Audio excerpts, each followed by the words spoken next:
Pressure low হয়ে গেলে কি খাবেন? একটি হাঁসের ডিম সিদ্ধ করে তাতে লবণ মিশিয়ে খেয়ে নিতে পারেন।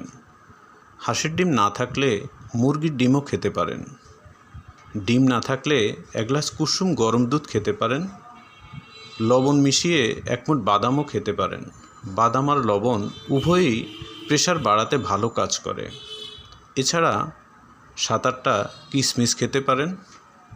খাবার স্যালাইন প্রেশার দ্রুত বাড়াতে পারে।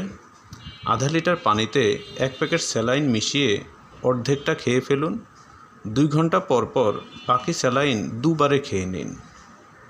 ডাবের পানিও ব্লাড প্রেশার বাড়াতে খুবই কার্যকরী, তাই ঝটপট প্রেশার বাড়াতে ডাবের পানিও খেতে পারেন।